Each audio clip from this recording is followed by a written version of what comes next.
안녕하세요, 여러분. 오늘은 우리나라의 국회의원 수와 국가 예산 운영 방식에 대해 이야기해 보려고 합니다. 여러분도 한 번쯤 국회의원 수가 너무 많다는 생각을 해보신 적이 있을 텐데요. 더불어 사회 각 분야에서 발생하는 예산 낭비와 이를 어떻게 개선할 수 있을지 함께 고민해 보겠습니다. 먼저 한국의 국회의원 수에 대해 알아볼까요? 현재 대한민국 국회의원은 총 300명으로 구성되어 있습니다. 이 숫자는 세계적으로 볼 때 인구 대비 상당히 높은 편입니다. 예를 들어 일본은 인구가 우리나라보다 훨씬 많지만 중의원과 참의원을 합쳐 약 700명 수준입니다. 이와 비교했을 때 우리나라의 국회의원 수는 인구 대비 비례적으로 많다고 볼 수 있습니다. 그렇다면 이렇게 많은 국회의원이 필요한 이유는 무엇일까요? 국회의원의 주요 역할은 입법 활동과 행정부를 견제하는 것입니다. 하지만 현실적으로 많은 국민들은 국회의원들이 본연의 역할을 다하지 못한다고 느끼고 있습니다.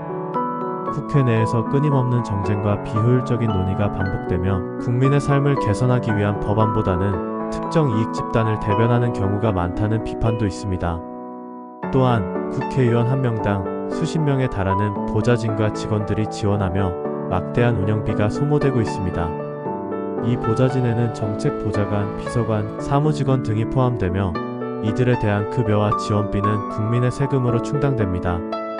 이러한 구조가 과연 효율적인지에 대한 의문이 제기되고 있습니다. 이런 상황에서 국회의원 수를 줄이고 그들을 무보수 명예직으로 전환하자는 의견이 점점 힘을 얻고 있습니다. 국회의원을 무보수 명예직으로 전환한다는 것은 현실적으로 가능할까요? 물론 이 제안은 실현하기 어려운 측면도 있습니다. 하지만 사회 각계각층에서 존경받는 인사들을 국회의원으로 임명하고 그들이 공익을 위해 자발적으로 봉사하도록 한다면 지금의 문제를 어느 정도 해결할 수 있을 것입니다. 무보수 명예직이 된다면 국회의원이 단순히 권력을 누리는 직책이 아니라 진정한 봉사의 자리로 변모할 가능성이 있습니다. 이뿐만이 아닙니다. 우리는 국회의원 수 축소와 더불어 불필요한 정부 부처와 사회단체를 줄이거나 폐지하는 것도 고려해야 합니다. 현재 한국에는 수많은 정부 부처와 산하단체들이 존재합니다. 이들 중 일부는 실제로 국민의 삶에 큰 영향을 미치지 않으면서도 막대한 예산을 소모하고 있습니다. 예를 들어 유사한 기능을 가진 기관들이 중복되어 운영되거나 명확한 목적 없이 유지되는 단체들도 있습니다. 이러한 구조를 정리하고 효율적으로 개편한다면 국가 예산의 낭비를 막고 더 나은 공공 서비스를 제공할 수 있을 것입니다.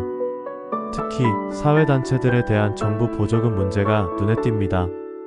일부 사회단체는 본래의 목적을 벗어나 정치적 대립을 조장하거나 대규모 시위를 주도하며 갈등을 키우는 경우가 많습니다. 이러한 단체들이 정부로부터 지원받는 보조금은 국민의 세금으로 이루어지며 결과적으로 사회적 갈등을 조장하는 데 사용되고 있다는 비판이 나오고 있습니다. 따라서 사회단체에 대한 보조금을 재검토하고 실질적으로 국민에게 도움이 되는 활동을 하는 단체에만 제한적으로 지원하는 방향으로 전환해야 할 것입니다. 불필요한 갈등을 조장하는 단체에 대한 보조금을 폐지한다면 우리는 보다 건전한 사회적 환경을 조성할 수 있을 것입니다. 불필요한 예산을 줄이기 위해서는 어떤 노력이 필요할까요? 첫째, 철저한 감사와 투명성이 중요합니다. 모든 부처와 단체는 예산 사용 내역을 투명하게 공개하고 국민이 이를 쉽게 확인할 수 있도록 해야 합니다.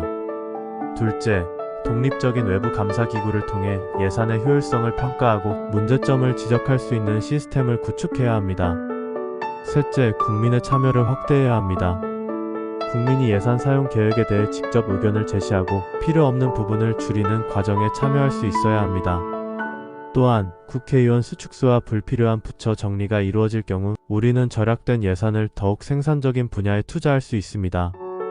예를 들어 교육, 의료, 환경보호와 같은 국민 생활에 직결되는 분야에 더 많은 자원을 투입할 수 있습니다.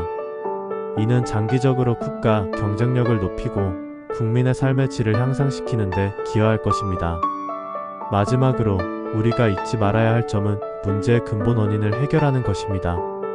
단순히 국회의원 수를 줄이고 부서를 폐지하는 것만으로는 충분하지 않습니다. 우리는 국민의 세금을 낭비하지 않고 투명하고 효율적으로 운영되는 국가 시스템을 만들어야 합니다. 이를 위해선 정부와 국회의 자발적인 노력뿐만 아니라 국민들의 지속적인 관심과 참여가 필수적입니다. 오늘 이야기한 내용을 정리하자면 국회의원 수를 축소하고 명예직으로 전환하는 방안, 불필요한 부처와 사회단체를 정리하는 방안, 그리고 투명하고 효율적인 예산 사용을 위한 제도적 개혁이 필요합니다. 이를 통해 우리는 더 경제적이고 생산적인 대한민국을 만들어갈 수 있을 것입니다. 여러분은 어떻게 생각하시나요? 국회의원 축소와 예산 절감에 대해 여러분의 의견을 댓글로 남겨주세요. 그리고 이 영상이 유익했다면 좋아요와 구독 부탁드립니다. 다음에도 유익한 주제로 찾아뵙겠습니다. 감사합니다.